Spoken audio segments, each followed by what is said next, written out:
What's up, everyone? What's up? Welcome back. If you're new to the channel, I go by Zombie. I'm very passionate about spirituality, specifically astrology, and one of my main goals of this channel is just to be able to show people how self-improvement and spirituality really go hand in hand. And so if you're interested in any of that, go ahead and hit that subscribe button for me. But without further ado, let's hop right in. And so I'm gonna leave a link down below so that you could go to a website, and on this website you can put in your birth time and that information, and it'll create a chart for you. But in this series, I'm gonna be going through, well, I've been going through the placements that you would find within your birth chart, excuse me. And this video is about your Jupiter sign. Okay, so what does that mean? In astrology, Jupiter is the planet of optimism, long distance traveling, expansion, abundance, and higher knowledge. Jupiter is, the first of the outer planets, right? If you just want to look at it on like an astronomy level, you got Jupiter, Saturn, Uranus, Neptune, and Pluto, whether you want to consider that a planet or not. Those would be the outer planets. So one of the bigger themes I would say with the outer planets is definitely having like a broader view, the bigger picture type of thing, like so far as like your viewpoint of life and understanding like the bigger picture. I would say like the natural purpose for the outer signs or the outer planets, right, and the signs that they govern, is to somewhat contribute to, humanity in some type of way, right? Because that is, at the end of the day, the bigger picture of life. Of course, we have our own personalized and interpersonal things going on, but there also has to be those people that, care about the bigger picture and care about, everyone as a whole. And so outer planets kind of represent that. Again, with the higher knowledge thing, you want to think bigger picture. You want to think, experience, especially with Jupiter and Sagittarius as a sign. Like, I like to experience a lot of things. Again, that goes back to the traveling, the expansion. It's always about, learning more, expanding the mind, right? It's just usually done in more like a hands-on experience kind of way. And so in astrology, again, it's known as the greater benefic. Venus and Jupiter, as I said before, are known as benefic planets, right? It can usually be used to manifest abundance into your life. And likewise with your Jupiter sign, like I said with your Venus sign, but likewise with your Jupiter sign, the energy of that sign can tell you a little bit about, the approach you should take so far as attracting certain things into your life. Like if you'd have Jupiter in Aries, right? Aries is a very hands-on, initiative taking, think afterwards sign. And so with your Jupiter there, like your natal Jupiter and your birth chart, right? Your Jupiter sign being in Aries, you're probably the type of person where, you'd have better luck in situations if you just put yourself out there or took a leadership role or just took initiative, right? Jupiter and Taurus, you might have better luck in situations or attracting abundance if you take your time with certain things, right? Take your time with it. Taurus is very slow, steady energy. Again, you might naturally, that might be your disposition, right? You might naturally take a slower approach to things, but again, if you don't, be mindful of that. But again, that's just how you would interpret that within your own chart.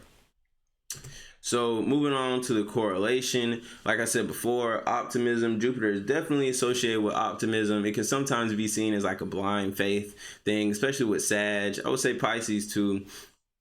But most definitely, the optimism, it can be good and it can be bad, but if you know, right? Very optimistic, very humorous. Expansion, like I stated before, of course in a traveling sense, but also in like a mental, like a conscious sense, expanding the mind. A Jupiter placement could also give you insight as to subjects that you could dig deeper into and learn a lot more about. Like Mercury has a lot to do with learning and the Gemini energy, but a lot of times, well, not even a lot of times, but when signs are opposite, right, you have opposite signs, most of the times they have like similar energies. It's just expressed like in a different way. So like with Mercury, you have learning in more of like a more of a, I would say more of a grade school localized way, right? Or maybe even like little skills and things like that, little trades. But like Jupiter, you have learning on like a college, like universal level, like knowledge gained from, you know, experience and travel and like different cultures and things like that. And so that's kind of what I meant by the higher knowledge aspect of it. And so luck again is associated with Jupiter, most definitely. Now, me personally, I wouldn't say there's no such thing as luck, but I think luck comes more so from the fact that, let's just think about a Sagittarius, right? They can be very optimistic and probably seen as lucky sometimes in situations, but I think the luck comes from, you know, being open-minded about, you know, your approach to things, and also not being afraid, right, to keep trying. Most definitely, because, you know, Jupiter is naturally, it rules that fire sign, you know, Sag, and fire, you know, as an element, right, as an emotion, is definitely very confident, very driven, right, if you want to look at it as an emotion. And, you know, I feel like those two things combined can definitely, you know, aid in, you know, creating lucky situations, lucky outcomes for you, you know. And also your Jupiter placement might tell you areas where you might be luckier in life. You might experience expansion. Like, again, back to Jupiter and Aries. Again, Aries has a lot to do with your sex drive, right? You know, I wouldn't say like primal, but again, like definitely instinctual emotions with the whole Aries thing. And so far as, you know, Jupiter being there, you might experience expansion in, like, you know, a sexual way when it comes to like lust or just performance in the bedroom, or, you know, going back to the Taurus example, like you might experience expansion in a money sense, because the second house, you know, Taurus energy being ruled by Venus has a lot to do with money and financial security. So having Jupiter in Taurus, you know, you might have to take a slower approach, right, to it, but you could often, you know, be blessed, right? Jupiter is also seen as like, you know, blessings, right? So you could be blessed with money and things like that through your patience. And so again, morality, right? Jupiter has a lot to do with philosophy, right? Morality, religion, in a sense. If you're a religious person, right, you know, having a lot of Jupiter heavy energy or ninth house heavy energy could, you know, be the cause of why you go so hard for your religious standpoint. But at the end of the day, it's just about, you know, faith and belief in a higher power. And, you know, that's definitely something that is very noticeable about, I would say, Sag and Pisces too, because Jupiter rules both signs. Very strong in faith, most definitely. And oh, Sag, one more thing before I move on. Oh, Sag, but the Jupiter energy, going back to morality thing, I'm just, you know, using like a Sagittarius person, for example, because obviously that is where you would most clearly see this. But despite, you know, their personal Jupiter placement, whether it's in Sag or not. But if you just think about like a Sagittarius person, excuse me, they definitely value honesty. They definitely value truth. Pisces as well, you know. Morality is just, you know, subconsciously a big thing for them, whether they realize that or not. So moving right along to the functionality. Domain-wise, Jupiter, as I stated before, is at home in the signs of Sagittarius and Pisces, meaning that the energy associated with Jupiter is most freely expressed when it's placed in these signs.